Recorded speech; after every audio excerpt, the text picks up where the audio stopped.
दोस्तों, बैंक आपके पैसे को धीरे धीरे निगलता जा रहा है। जी हाँ दोस्तों, आपने बिल्कुल सही सुना। बैंक में रखा हुआ आपका पैसा धीरे धीरे कम होता जा रहा है और आपको ये पता भी नहीं चल रहा कि कैसे आप कंगाल हो रहे हो। सबसे बड़ा झूठ जो बैंक हमसे बोलती है वो ये है कि यहाँ पर हमारा पैसा ग्रो होता है, जबकि असल में बैंक लूडो के उस सांप की तरह होती है जो 99 पर बैठा हुआ होता है और जब हम जीतने वाले होते हैं वो सांप हमें खाकर वहाँ पर पहुँचा देता है जहाँ से हमने शुरू किया था। आप अनजाने में कुछ ऐसे गलत फाइनेंशियल डिसीजंस ले रहे हो जिनका खामियाजा बहुत ही ज्यादा बुरा होने वाला है। और आज की इस वीडियो में मैं आपको बताऊंगा कि कैसे बैंक्स और बैंक्स में रखा हुआ आपका पैसा धीरे धीरे आपको गरीब बना रहे हैं और आगे आने वाली इन्फ्लेशन की वॉर में आप बुरी तरह से हार जाओगे अगर आपने वक्त रहते कोई सही कदम नहीं उठाया। तो चलिए बिना किसी देरी के आज का हमारा ये वीडियो शुरू करते हैं। सबसे पहले बात करते हैं by not to keep your money in the bank. दोस्तों, मोस्टली बैंक्स आपको लालच देते हैं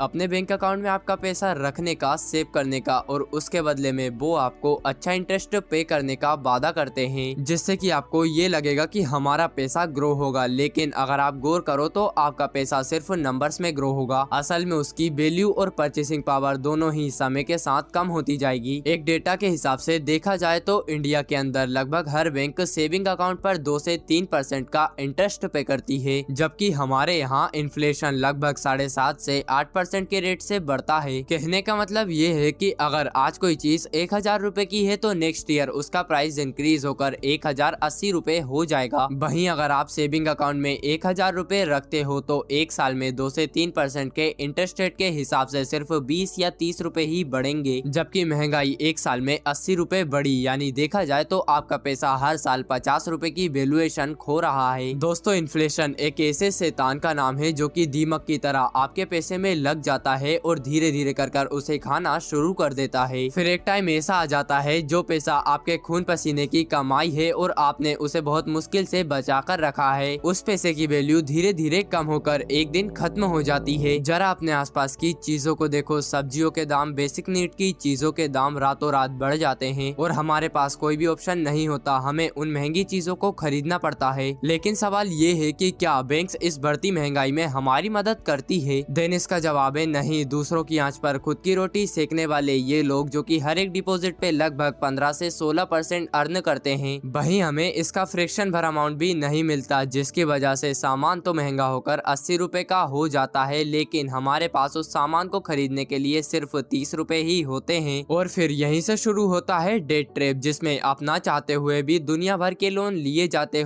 जाते हो और फिर एंड में जो चीज आपके हाथ आती है वो है आपकी गरीबी। अब बहुत लोग ये बोलेंगे कि 2-3% मिल तो रहा है, अगर हम अपने पैसे को घर पर रखेंगे तो यहाँ हमें कोई भी इंटरेस्ट नहीं मिलेगा, साथ ही में बैंक में हमारा पैसा सेफ भी होता है। देन दोस्तों, रिच डैड पुअर डैड के ऑथर रॉबर्ट कियोसाकी कहते हैं कि आप हमेशा 2-3% के चक्कर में लगे रहते हो। थोड़ी सी सेफ्टी और सिक्योरिटी के चक्कर में आप अपने पैसे की परचेसिंग पावर लूज कर देते हो और ऐसा कर आप बैंक्स को तो अमीर बना देते हो लेकिन खुद हमेशा के लिए गरीब बनकर रह जाते हो। अब ऐसे में आपको सिर्फ एक चीज की जरूरत है, that is improve your cash flow, यानी कि आपके पास पैसे के आने और पैसे के जाने का सही तरीके से प्रबंध होना। आइए दोस्तों, कैश फ्लो को सही तरीके से समझने के लिए हम एक एग्जांपल को अपनाते हैं। इमेजिन करिए 3 लोग हैं, उनमें से पहला है रोहित जो कि एक लोअर क्लास फैमिली से बिलोंग करता है और दूसरा है शिवम जो कि एक मिडिल क्लास फैमिली से बिलोंग करता है और अब तीसरे नंबर पर आता है आकाश जो कि एक रिच फैमिली से तो नहीं लेकिन रिच माइंडसेट वाले सेक्शन से बिलोंग करता है। तो सबसे पहले आता है रोहित जो कि महीने के मुश्किल से सिर्फ इतने पैसे कमा पाता है कि वो अपने बीवी बच्चों को 2 टाइम की रोटी दे सके। रोहित के पास पैसा बचाना तो दूर, उसके पास सेविंग का कोई नामो निशान भी दूर दूर तक नजर नहीं आता।